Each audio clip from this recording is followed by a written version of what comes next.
shortly after sunset, America pulls her chair from this little box to spend a delightful evening. It is during this, the golden age of radio, that radio programs capture the attention of listeners through live music, comedy, dramatic programming, and yes, the news of the world. This little box serves as a welcome escape from daily responsibilities. Hello everyone, good evening. We have an exciting evening planned. Here, live in the studio, is Boris Karloff. We know him from his starring role in the 1931 film Frankenstein. Hello, Mr. Karloff. May I call you Boris? Of course. Thank you, Boris. It is a pleasure to have you here in the studio. Did I hear correctly that you were the star of Frankenstein and later went on to star not just one, but 2 sequels to Frankenstein? That is correct. Bride of Frankenstein was a sequel that was not only as good as the first, but well surpassed the original. After the Bride of Frankenstein was released, we began planning and working on the Son of Frankenstein after seeing what a hit it was. That's amazing. Boris, could you tell listeners a little about what it was like to look the part of Frankenstein? I found it amazing to take on the perspective of Frankenstein. It took 4 months to finalize the performance. Some days I'd spend up to 4 hours waiting. That at the end, Lon Chaney Sr. and Jack Pearson, amazing. What was the biggest challenge that you faced within your acting career? My biggest challenge would probably be letting people down. Looking at the movies that you starred in, what has been your personal favorite? I don't know. If I had to choose, it would probably be The Bride of Frankenstein. Who do you have the strongest relationship with during your career thus far? Wolfenstein. Boris, what else do you want the listeners to know before you leave us? Well, after I retired from my Frankenstein role, I want to become the narrator, the well-known in 1966 animated saber How the Grinch Stole Christmas. I died in 1969 at the age of 81. Boris, as always, it is great to have you on the show. Thanks for taking the time to speak with us. Thanks for having me.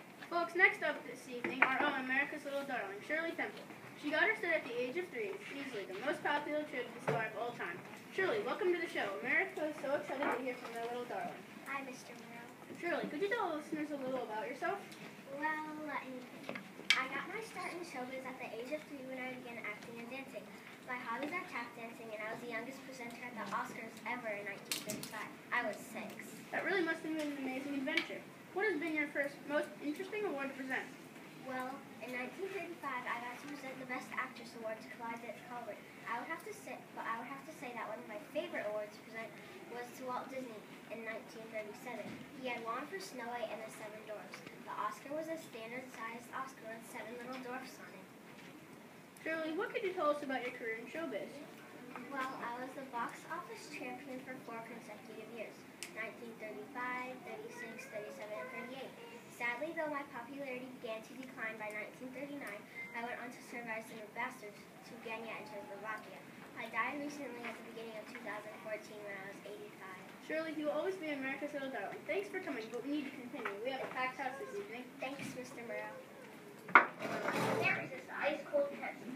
Fresh as everybody. Serve it to your guests. Remember, it is fast. If you can, or better yet, get a case. Pepsi Cola! Folks, we take a break from the movies for our next visitor. Our next guest is Rachel Carson, a well-known scientist, writer, and ecologist. So, Rachel, what has inspired you to be a writer? When I was around 10, I made an entry to the St. Nicholas article contest. I won the silver medal, and that did it. I kept sending more and more entries. But what in the future caused you to think about giving up on writing? I took a science class in college, and I loved it. I thought of giving up on writing to become a scientist. So how did you comprehend this? Simple. I wrote about ecology, the 2 things I loved most in one job. What books did you write? I heard you wrote 3. I did. 2 were about the ocean. They were Under the Sea Wind and the Sea Around Us. My other one was Silver Springs. It was about the harm pesticides had on the environment. Rachel, what do you want future generations to remember you by before your death from cancer in 1964? I would like to be remembered as an activist who worked to preserve the world for future generations. As always, it's a pleasure to host such an amazing lineup of individuals. Now, presenting Colgate. Brush and brush and brush and do. Colgate. Very healthy for your teeth and makes them shine white. Yay! Next up, we have one of the best all-around baseball players in the history of the game. He led the New York Yankees to 9 World Series titles. Let's welcome Joe DiMaggio to the show. Tell us, though, did you get into the Baseball Hall of Fame? Yes, I did. Did you bat with your right? Yes. Did you pitch with your right? Yes, I did. Were you one of the best all-around players? Yes, I was. Well, he is a talented man, very good. Are you a victim of boring dinners? Well, it's time you had flaky, buttery Pillsbury croissant rolls tonight. Indulge in these mouth-watering morsels. Get Pillsbury tonight. Next on our list of visitors this evening is the talented Betty Davis. Could I call you Betty? Of course. Thanks so much for inviting me to run the lineup. So Betty Davis, what led you into stardom? Well, I believe that everyone would feel dangerous when we stardom. Afterwards, I'm the best actress Oscar. How well did your 7-year contract with Warner Brothers go? Well, I wasn't very happy with the roles they were giving me.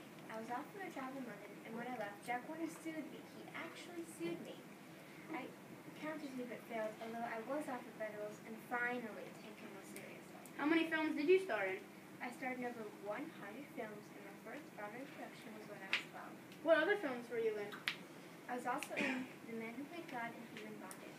Betty, as always, it has been a true pleasure to speak with you. The time has come, America, for me to say good evening. I hope you've enjoyed the journey. It's 1937, and the time has come for me to travel overseas to cover the events of World War II as they begin to unfold and escalate. I'll be one of the first to provide a first-hand account of the events transpiring. Remember, a reporter is always concerned with tomorrow. There's nothing tangible of yesterday. All I can say I've done is agitate the air 10 or 15 minutes, and then boom, it's gone. Good night and good luck.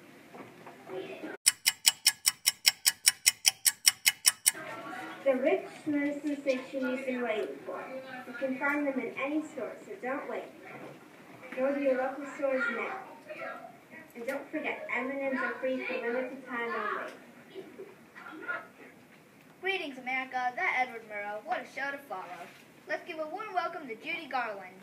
Miss Patsy, I'm so excited to be a distinguished guest.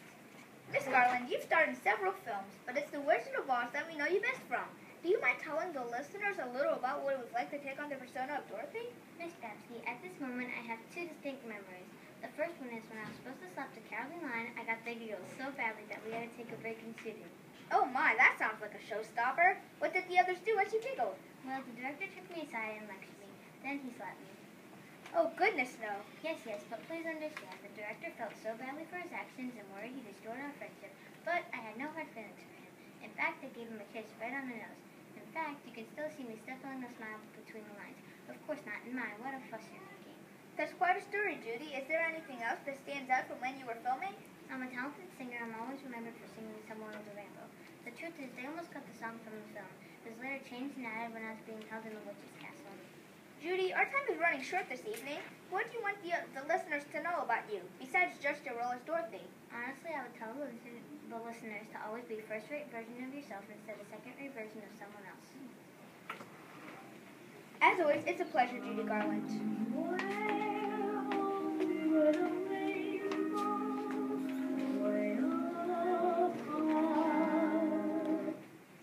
Now I'm here with Albert Einstein. There are so many areas to discuss with you, sir. I'm not even sure where to begin.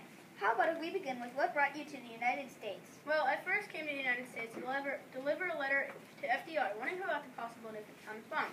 Although I brought the warning to the United States just after Japan had bombed Pearl Harbor in 1941, I was seen as a secretary risk. Later on, the U.S. Navy employed me as an advisor for highly explosive materials. What were some of the other challenges in your life? The biggest challenge was when I was much younger. I couldn't talk until the age of 4. Wow, that must have been tough. Are there any other interesting facts that people don't know about you? Yes, of course. My brain was actually larger than the average brain. What were some of your hobbies, besides being an amazing scientist, that you enjoyed before your death in 1955? Well, science was my major passion, though I also enjoyed playing the violin. Unfortunately, our time is just about over. Could you leave our listeners with some words of wisdom? Sure, imagination is more important than J-E-L-L. Oh! Big red letter stand for Jello family. Big red letter stand for Jello family. That's Jello. Yum, yum, yum. Jello pudding. Yum, yum, yum. That's Jello. Jello pudding just Friends, you are in for a true treat with our next guest. It's the lovely and talented Katharine Hepburn. Welcome to the show. I'm so excited to be here. Katharine, can you tell the listeners a little about yourself? Well, I made some comedies in the 30s, but I made a true comeback in the Broadway show that Philadelphia Story in 1950. The player had been written with me and my That's excellent. I know that you were nominated for several awards for your movies. How many did you win throughout your career? I was nominated for 31 awards, and I won an additional 31 awards. That is a true achievement. Where did you go to college? I attended Bryan Mawr College. Can you tell us a fact about yourself that the listeners don't already know? I was related to the Huffington family and mainly the glass cake. Also, when I died in 2003, I was 96, and I died in the same house that I had grown up in. Wow, you certainly don't hear stories like that every day. Katharine, thank you for coming and speaking with us this evening. Thank you for inviting me. Penny Crocker Cake Mix for Chris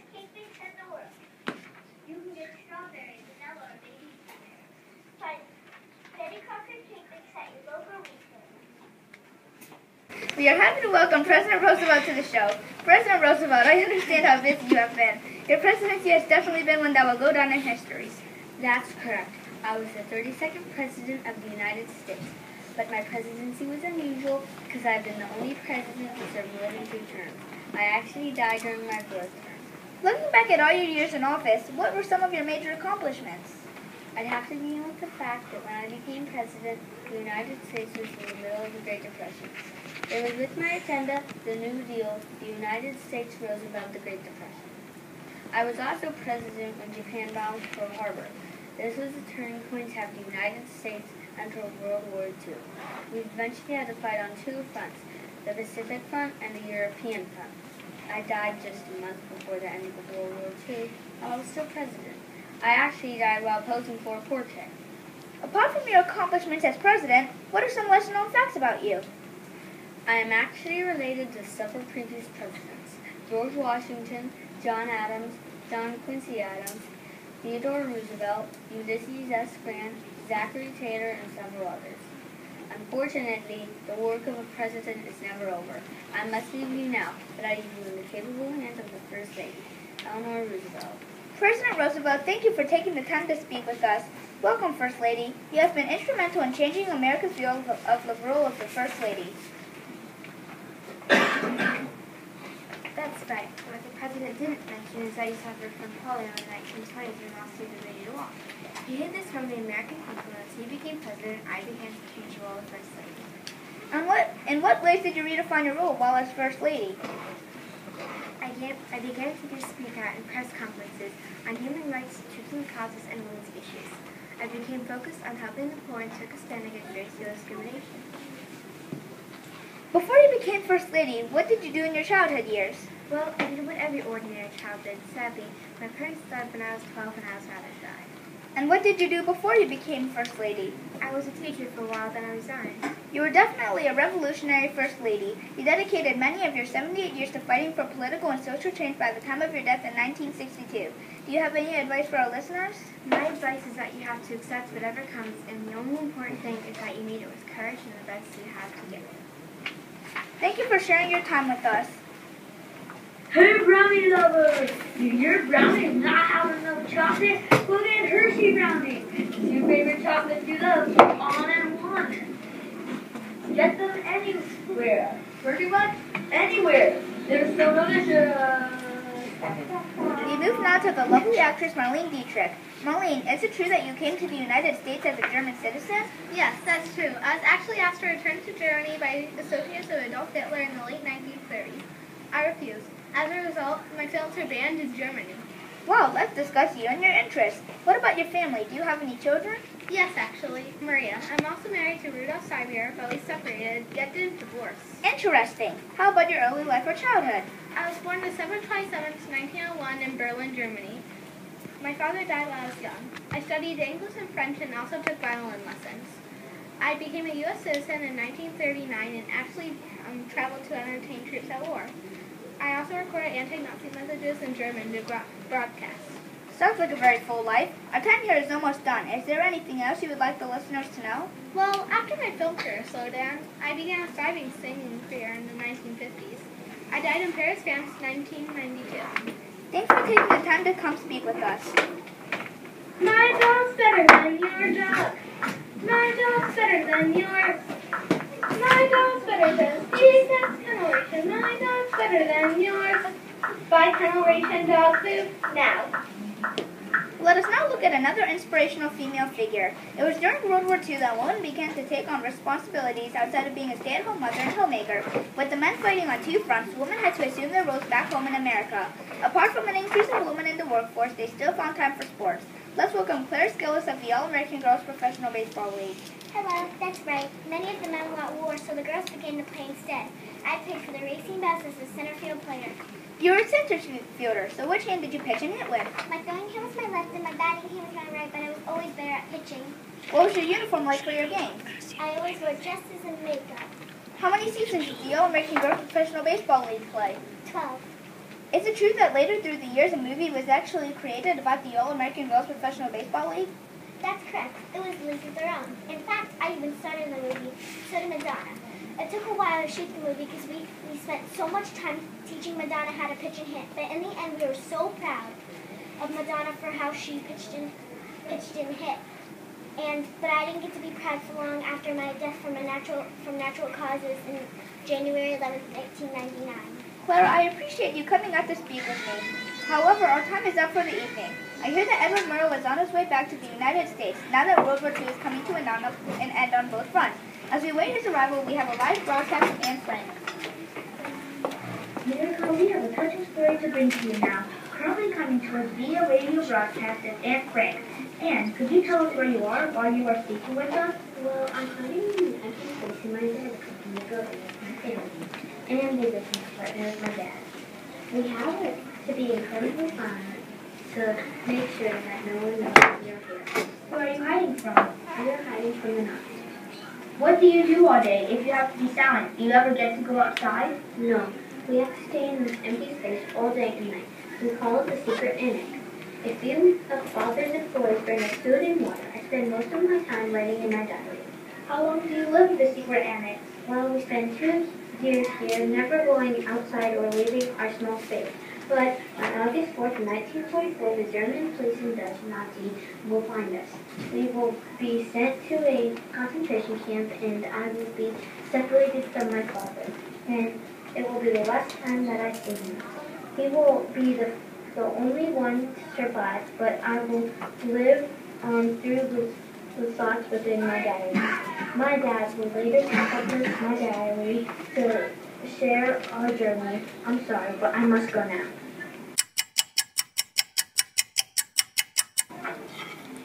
I'm excited to return. I was able to transfer reports from rooftops rather than underground shelters. And I was able to make the war real for listeners across the pond. Tonight, we have a soldier who recently returned from running his services in the U.S. Navy. Let's welcome John F. Kennedy to the show. Thank you for inviting me. Where did you serve during World War II? I served in the South Pacific. In 1943, our boat, the PT-109, was ran by a Japanese warboat and split in two. I was able to bring survivors to a nearby island where we waited for rescue for 6 days. When did you get rescued?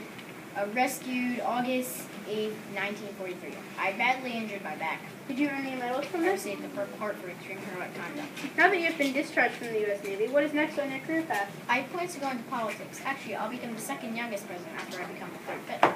That's amazing. Sadly, I didn't get the chance to enjoy being president for long before I was assassinated. What a heroic story with a tragic ending. Thank you for speaking with us. I realize how busy you must be. For alluring complexion? Well, if you do, try some Humber White face mask today. It is relaxing as well. It cleans pores and helps ease tired lines. Get it at your local cosmetic store today. Humber White face mask. Try it now. Next up, we have another president. Let's welcome President Harry S. Truman. You took over after the death of President Roosevelt, correct? That's Could you tell us a little about what it was like being president?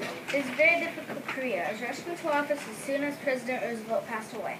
I was the president who made the decision to drop the atomic bomb on Japan, eventually ending the war on the Pacific Front. What are some of the challenges that you faced? One major challenge was my Paul Isaac, but that didn't stop me from reading every book in Independence Library. Mr. Morrow, thank you for the slides, runs for another interview. Once upon a time there was an engineer. Choo-choo Charlie was his name we hear. And an engine and he sure had fun. We used to many pennies to make his brain run. Charlie said, "Oh my little buddy." Charlie said, "Really like the bell." Charlie said, "Oh my little buddy." Don't know any other penny I don't know well. America, next up, we have the very talented Rita Hayworth. Could you tell the listeners what you are famous for? I'm famous for my role in Gilda. It was nominated for several awards, and I'm a very talented dancer. Besides being a talented actress and dancer, what else could you tell us about yourself? Well, my parents were Doro Casasino and Volga Hayworth, and I'm the proud mother of 2 children. Are there any interesting facts about yourself that you would like to share? Yes, I once received diamonds from my birthday that weighed the same amount as I did. We appreciate you taking the time to speak with us.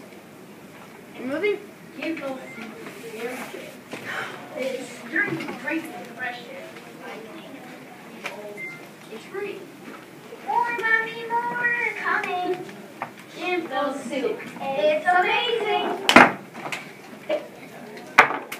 We're moving away from politics and film now and traveling to the world of sports. Entering the studio now is the Olympic gold medalist Coachman. I'm so excited to be here. What did you medal during the Olympics? The high jump, it's my greatest achievement. What was it like to mastering the high jump to the ability to earn a gold medal? Great. Could you tell listeners a little about what it was like to train for the high jump? Challenging. How did you earn the gold medal? I was able to clear my mind and focus on the pole thanks to my lucky pearl necklace. What concentration? Thank you for coming to speak with us. Coca-Cola, ice cold, right in the bottle. Where are they sold? In the stores. How are they sold? In the bottles. They're delicious, right? As you can see, Coca-Cola, ice cold, fresh, sweet, delicious. Get a bottle, or better yet, get a few cases.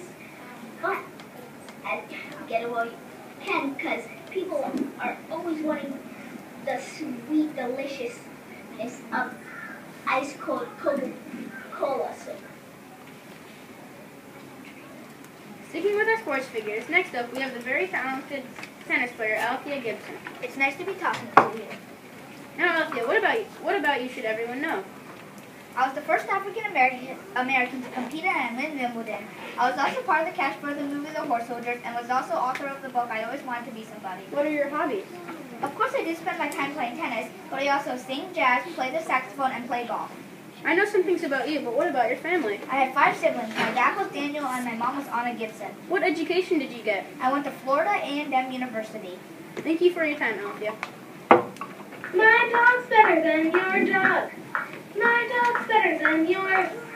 My dog's better than these and Kennelration. My dog's better than yours. Buy Kennelration dog food now. Folks, it's time for me to leave. I've enjoyed my radio career. However, TV is becoming the up-and-coming means for entertainment. I'm off to the next chapter of my life. I'm beginning a TV documentary. See it now. Thank you, faithful listeners. Good night and good luck.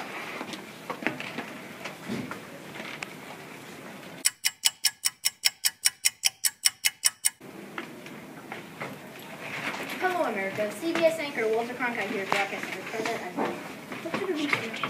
Could you tell us a few of your personal traits? I have to say that I'm going to kind of superstitious.